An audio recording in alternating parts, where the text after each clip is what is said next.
Ken, I am delighted to welcome you back to the show, and we've got a very special guest today. We're joined by Adam Johnson, the lectern guy. I think everybody knows Adam, and it's going to be a real treat. We've got a lot to discuss today about the DOJ going absolutely wild. Now, both of you guys have been following this case of, is his name Patrick Scruggs? Is he the guy, Ken?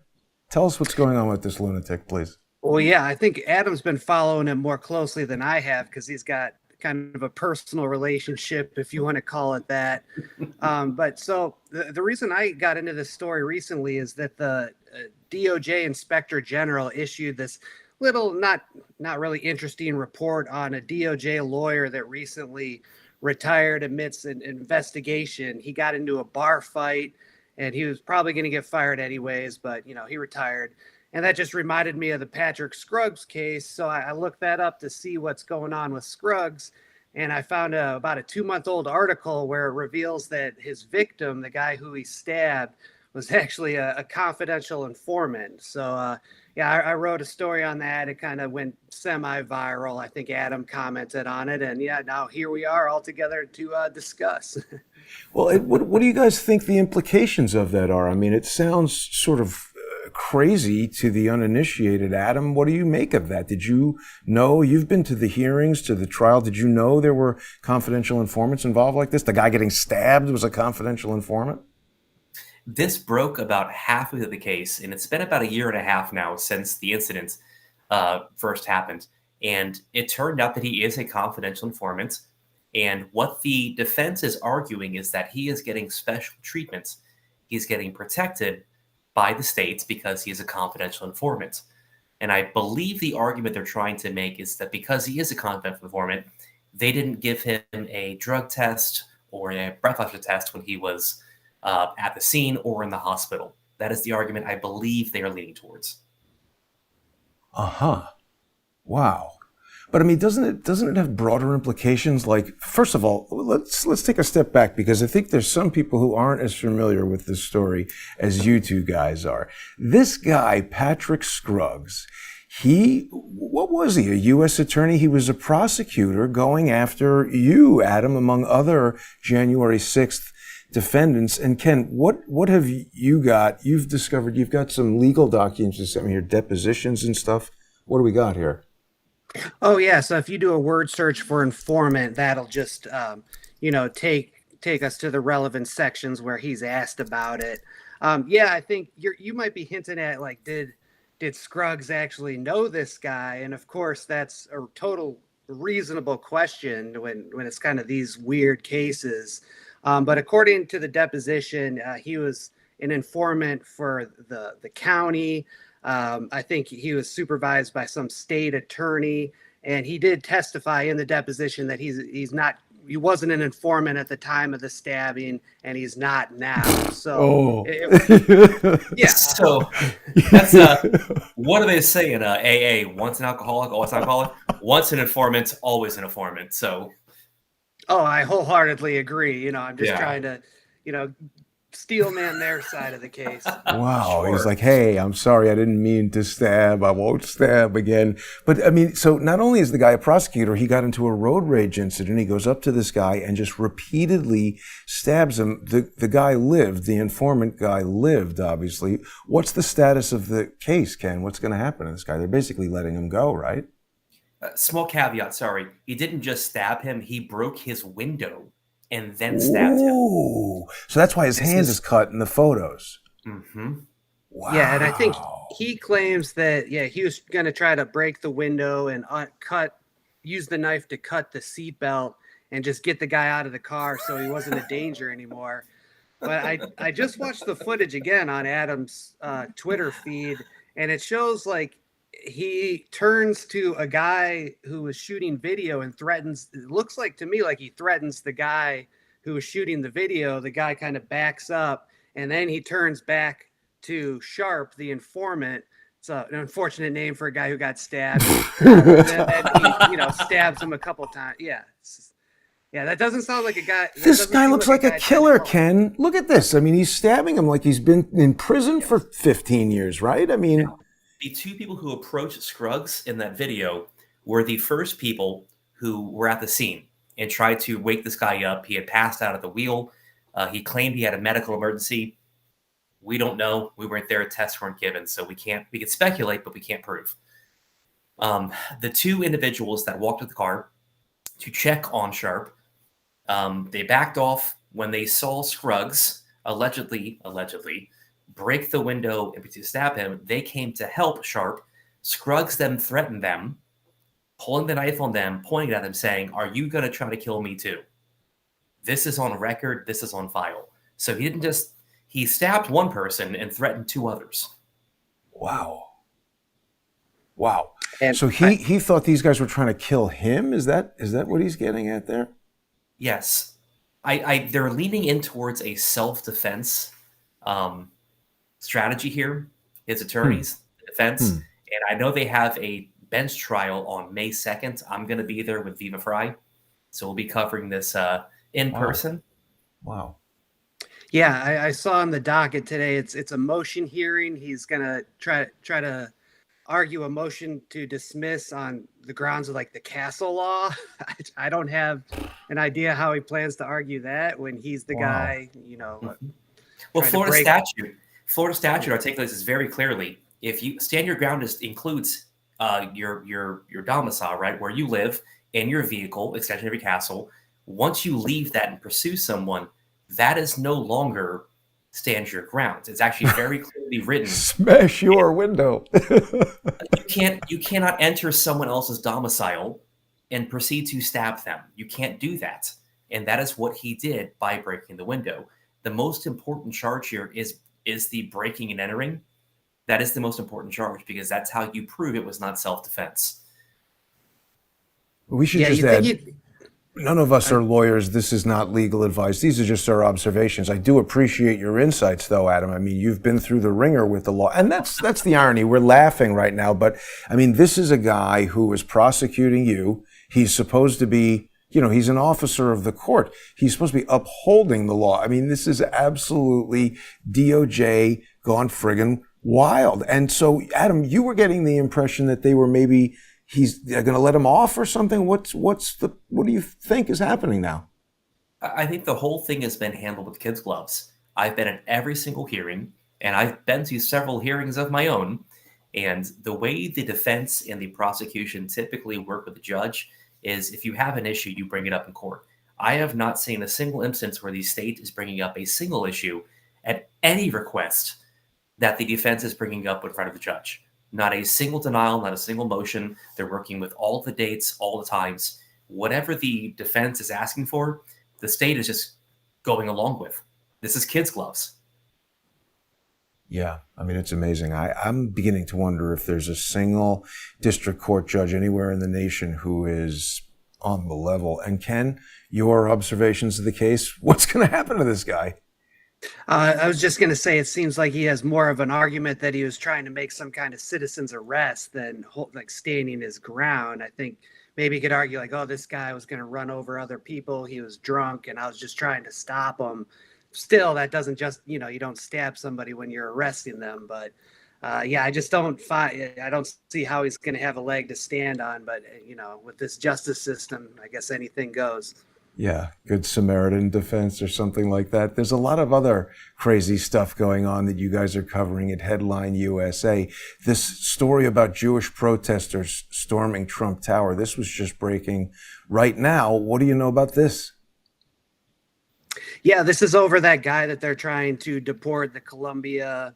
Well, he's not a student anymore, but he was a pro-Palestine activist. And I don't know how much you want to get into that, but I just tried to emphasize that they are Jewish protesters because, I'm a right-wing guy. I'm in conservative media, but I kind of find it disgusting that they're getting smeared as pro-Hamas. And we've got guys calling them, to charge them as, terrorist sympathizers. And it's like, are we really going to do the same thing that the left just did for 4 years, guys? Or can we just try to, be principled and stand up for, the constitutional rights and, the right to protest and those issues. Do you know what I found most interesting about it? I'm not sure if either of you guys have had an opportunity to follow what's been going on for me in New York over the past couple days. But Oh Ken, wait, are you you? have 66.6 thousand I know. followers. I got to get We've got to 100 in fix. there. I got to We've get got to 100. fix that today. I'm going to help you. Thank you. Yeah, I got to get 100 in there pretty quickly. But I want to talk about this protest for a second because, Ken, I like the point that you just raised. And see, the thing is, I view this whole Israel-Palestine thing as a narrative that they're trying to polarize society over. I want to bring you guys' attention to this thing. Ken, are you familiar with this person who goes by the name Crackhead Barney? Have you seen her?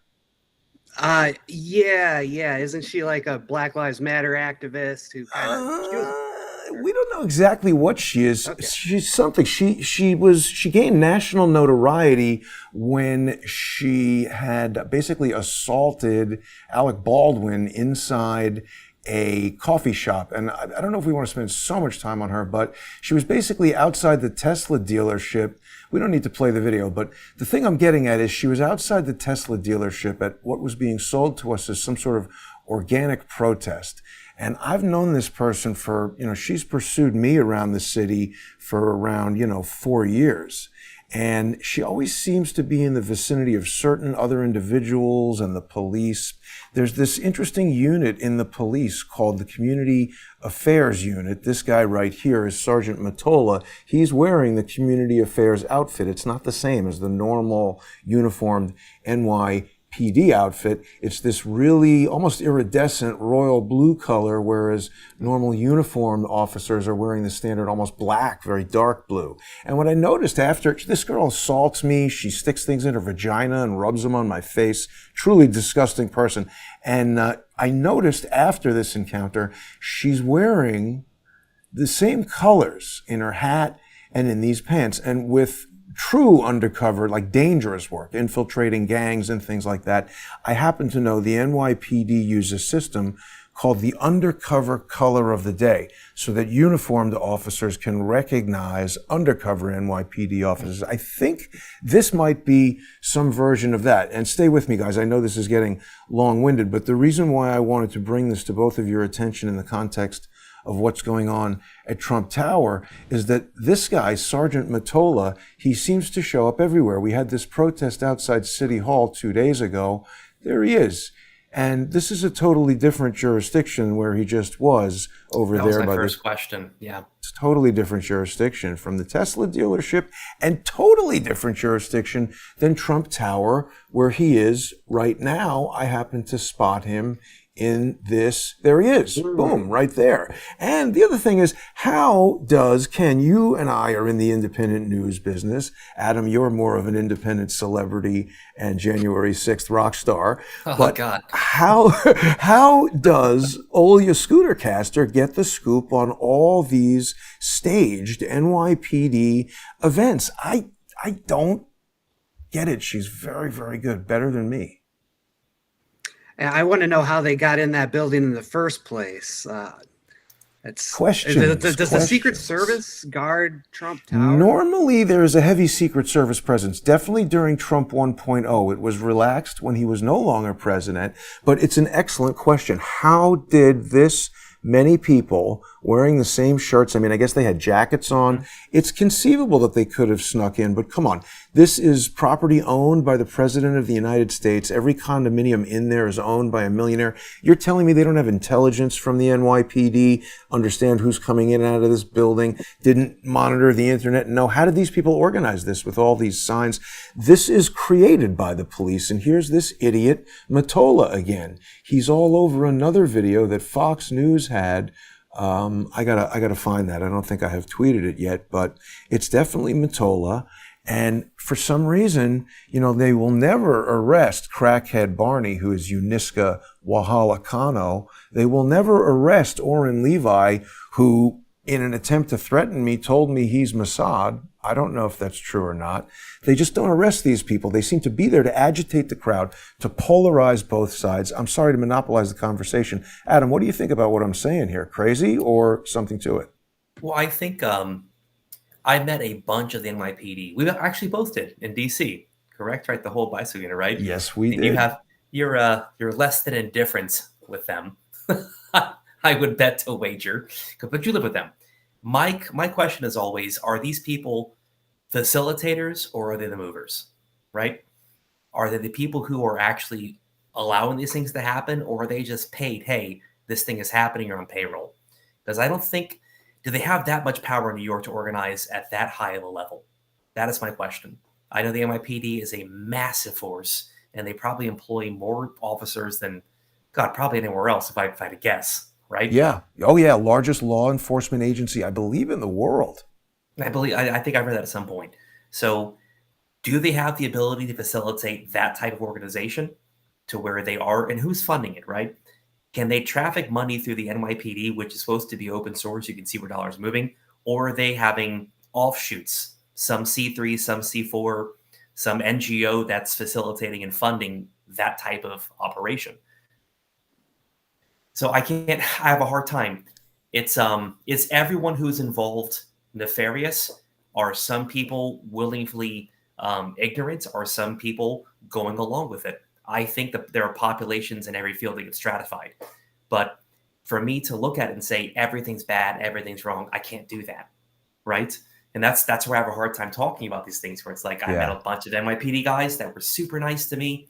They took pictures. They knew who I was. And a lot of them are excited that we're getting back to what I believe is a back the blue, in a sense of we shouldn't be hitting cops and cops shouldn't be hitting people for no reason. Definitely not. Definitely not. Definitely don't mean to say anything that should encourage anyone to take any action whatsoever. Certainly not like Mr. Scruggs, who is a lunatic. Do not condone violence at all. And thank you for saying that, Adam. You know what? I forgot to mention at the top of this, I am so impressed by your master barbecue skills and preparations. You've got such a team of fine young men there that you are preparing hearty meals for. It's really impressive.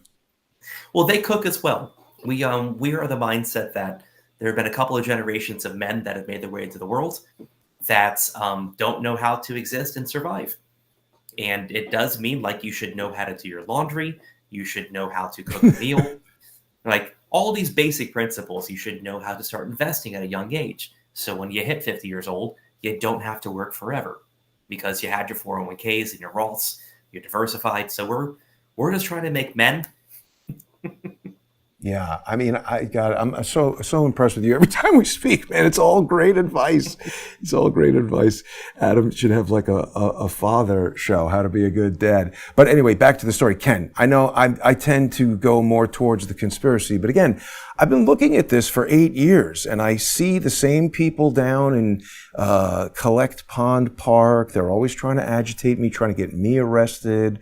I had that case against the city of New York. They totally buried my evidence, refused to look at it, consider any of it. What do you think about all this? Clearly, law enforcement had to have had foreknowledge about what was going to happen today. I mean, there's just decades and decades of history of, the FBI and other law enforcement agents having infiltrated left-wing and right-wing groups. Often they, if they find out like Nazis are going to have a rally in Columbus, Ohio, they'll tip off Antifa to make sure Antifa's there. And, likewise, tipping off right-wing groups that left-wingers are going to protest. So there's no doubt in my mind they had foreknowledge. Did they let it happen just to, divide the country more? That it could just be sheer incompetence, a resource issue, who knows? But I'm sure they had foreknowledge. I agree. They must have. I mean, it seems impossible to again, we don't want to go to the depth of like trying to figure out why. That's what the next step that obviously everybody always wants to hear, but that would be pure speculation. You've got some other great stories here on Headline USA, and I should remind people that Adam is going to stay with us, and we're going to be doing a sponsor exclusive segment after all of this. It'll be available, Adam, right, to your subscribers on X, or no? Yeah, it will. Okay. Yeah, we'll great. And also people will be able to get it by sponsoring Ken on Substack at substack.com/@KenSilva, all the regular Crowdsource the Truth channels, of course. Ken, what's going on with this guy, this whistleblower? You had a lot of info on him, and I remember this guy. Why does he look like he's 12? How is he whistleblowing on the third grade? Yeah, he's not much older. I think he was like 21 at the time of his arrest, and he had access to, confidential, top secret war planning documents in relation to what's going on in Ukraine. And so I'm sure most people remember that in late 2023 and early 2024, all these documents about the war started appearing online. And then this 21-year-old National Air Guardsman named Jack Teixeira was blamed. At the time, a lot of people questioned, like, was this kid a patsy? Is he taking the fall? It really looks like he was the leaker. He hung out on a Discord gaming platform, and there's tons of credible reporting about how he was leaking the documents on there. A lot of people don't consider him a whistleblower. They say he was leaking documents on Discord just because he's an edgelord. He was trying to, impress his friends. He was sentenced to 15 years in prison in federal court a couple months ago. And today he had a court martial. I think he's set to be sentenced in any time now. And this is the first time where we've gotten real strong, credible evidence that, yes, he did this in his capacity as a whistleblower to expose what's going on over in Ukraine. So in my book, this kid's a hero. He should probably be pardoned, and we should probably treat him like an Edward Snowden more than how he's being treated as just some kind of like leaker edgelord by the mainstream media. Forgive my ignorance, but what is an edgelord? Just like a guy who, says, racially charged things or, anti-women things just to get around, like a troll kind of. Got it. For the gram. For the gram. For the gram. Doing it for the gram. Now, what's interesting, in our last show, Ken, or maybe 2 shows ago, you had introduced me to that X user BX who was talking all about that. Is it 764 or the different online radicalization with the accelerationism? It almost sounds, Discord and all this stuff, we're always hearing about all this crazy stuff kind of like festering in these weird online environments. The only reason I bring it up is because it's just so ripe for deception, right? Social engineering. You always talk about these stories where the FBI finds people who, for whatever reason, are vulnerable to a certain type of attack vector and set them up, right? Well, thank you for bringing that up, because I think that's one of the most crucial parts about this case is that in response to these leaks appearing on Discord, the Biden administration launched this effort to enhance surveillance of gaming platforms.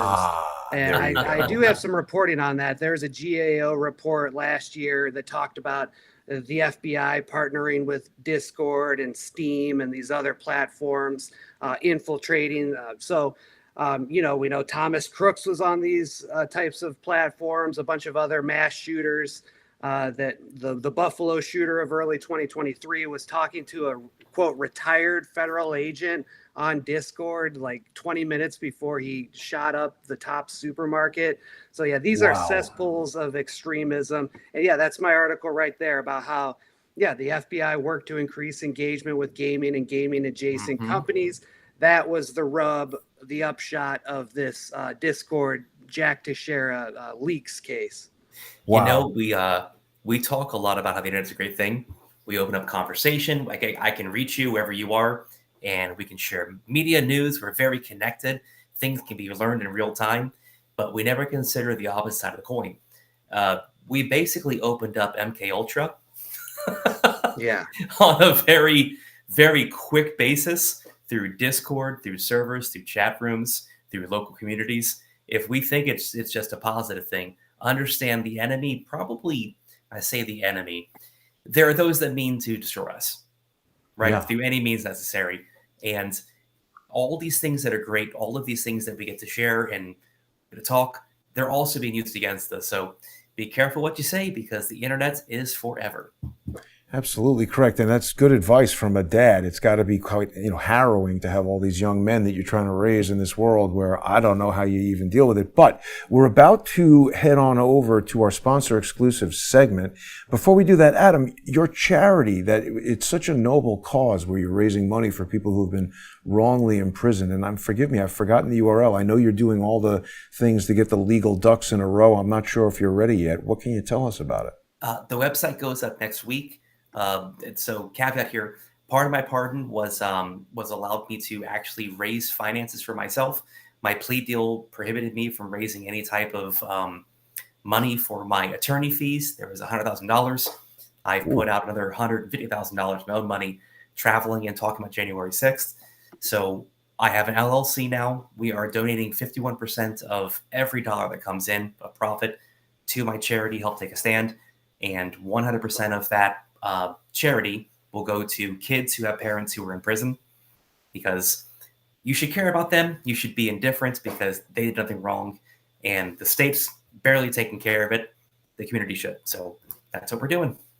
It's awesome. Wow, that is awesome, really. And, I'm really pleased to be able to share the word with people about that. Until the website is up, people can follow it on X at @helptakeastand_, right? Is that you?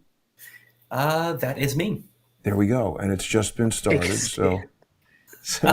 I get it now. That's fantastic. It took me a couple seconds. Yeah. Oh, Adam, the sense of humor is absolutely fantastic. Fantastic. Stay with us, everybody. You can join us. Subscribe to Ken on substack.com/@KenSilva, any of the Crowdsource the Truth channels. If you're subscribed to Adam, the Lectern guy, he is Lectern Leader on X. Join us. We're going to have a lot more fun and a lot of stuff to talk about.